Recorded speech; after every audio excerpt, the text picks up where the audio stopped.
with your boy Jeffrey B. It is August the 20th. Today is Tuesday here in the United States of America. And we are talking about this live on experience, right? And so, one of the things people probably want to know is, you know, why would you choose to go into cryopreservation, or why would you choose to have your consciousness uploaded to a digital afterlife, you know, so that you can continue experiencing this world as we know it? Well, first of all, I will say this: the world as we know it in 100 or 200 years is not going to be how it is now. It's going to be much more comfortable.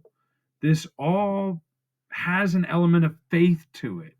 You know, some people have faith that the world will be a better place, and some transhumanists, including myself, cryonicist like me, believe that in a brighter future, that's why we would want to be cryopreserved and reanimated at a later time. Because we do believe, first of all, the world's going to be a better place, and there's more to do. There's more in life to see and do. We just need to buy ourselves time. Okay. And the only way to do that is to go into some kind of state of suspended animation, which is a different technology. But in this case, we'll just call it cryopreservation. And to actually just let ourselves go into that cryostasis and then come out later into what we feel is, and there's faith in this, a better, brighter future. There's going to be more opportunity. It'd be easier to transition between bodies, between, different vessels, or the body may not even be what we think it is in the future as it is now anyway. Our constraints, our physical constraints, will be probably more flexible.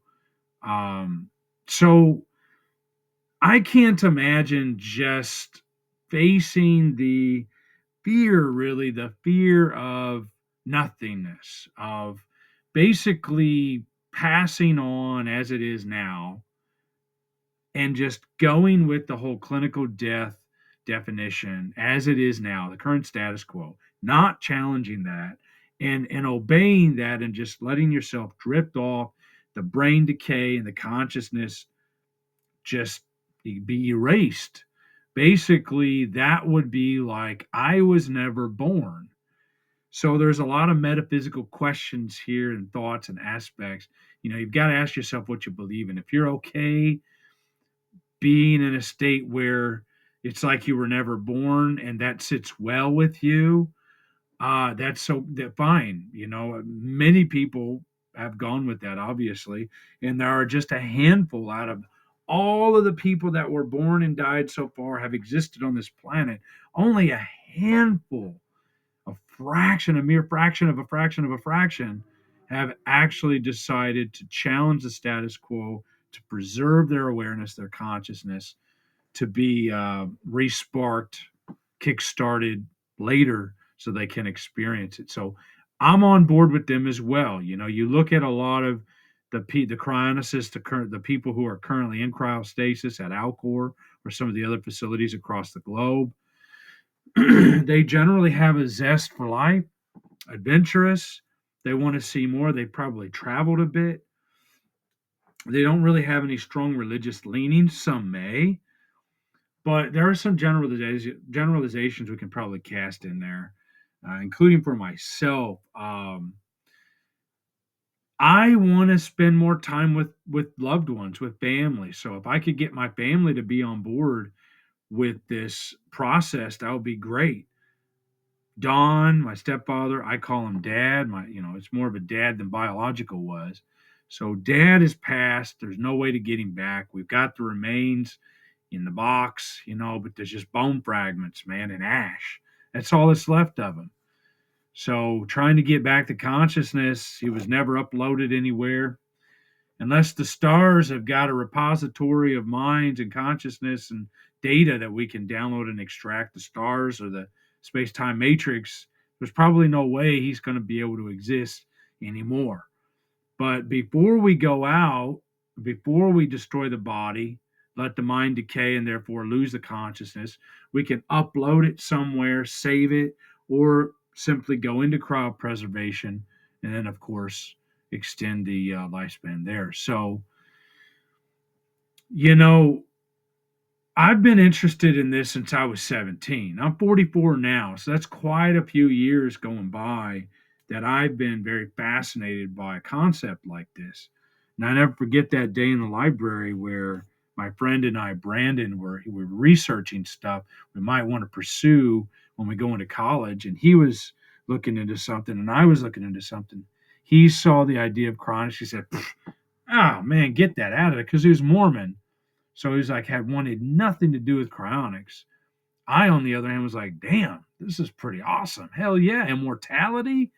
Yes, let's do it. I don't know why I've always been inclined to be pursuing chasing immortality. I don't know. Anyway, it's not immortality per se, but it is life extension. It is a live on experience, you know. And so that's something I'd like to do. And I think mainly it's because at 44 now, I know I'm halfway through my life.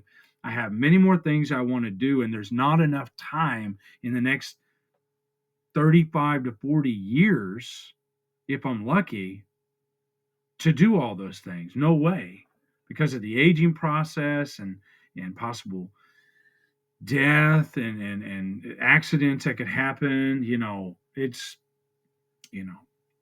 So look, there are constraints here, to this process of right now what we don't have the consciousness upload. Okay, that is part of the locks, true, but it's theoretical. Right now, what we do have is cryoslumber. We do have that, and we will have consciousness upload later. But right now, we've just got cryopreservation, so we've got to run with what we've got.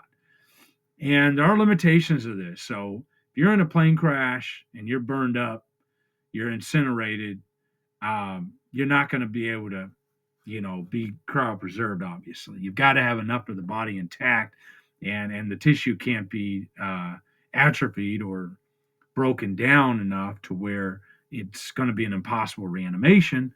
Unless the science comes along later, we won't even need the body anymore. We don't really know yet. Of course, some of that's up in the air. It's uncertain.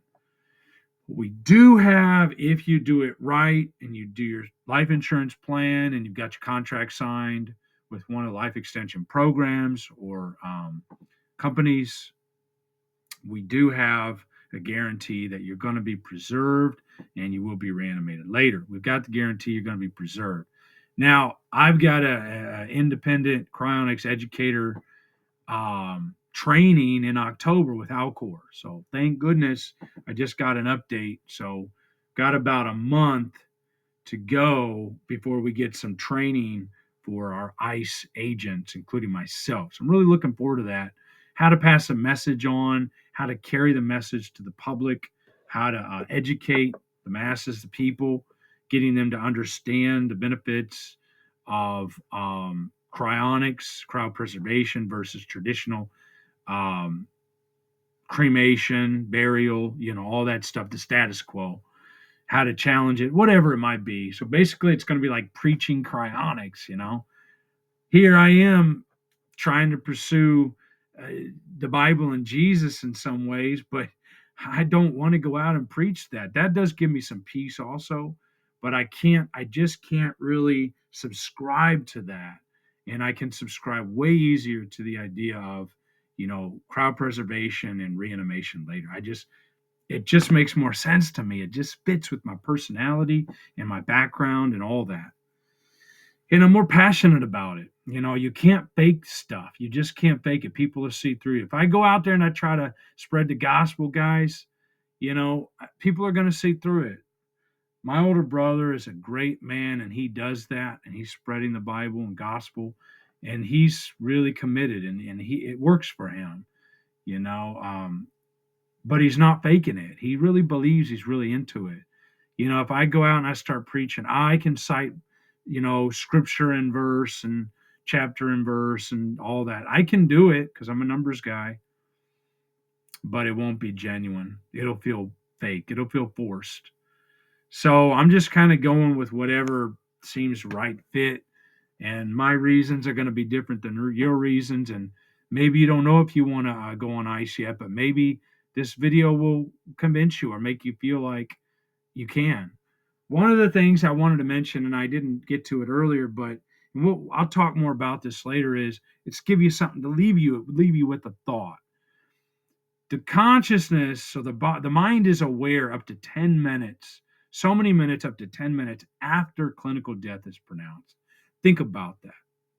You can feel, you can experience the world around you, including pain, but they're going to harvest your organs as soon as clinical death. They're going to cut your eyes out and cut organs out of your body, and you're still feeling it, but you can't scream, you can't vocalize anything, you can't move. You're just feeling the pain and no way to get them to stop. Think about that. Now, that's another reason why I would prefer to go on ice, to be cryopreserved rather than cremation or burial and all that. That's just not going to sit well with me. So, but the cryonics seems a little safer, a little more humane to me, especially if you're an organ donor. Might make you think that. Consider that. Not trying to scare you, but it is something to think about. And until next time, live on. Later.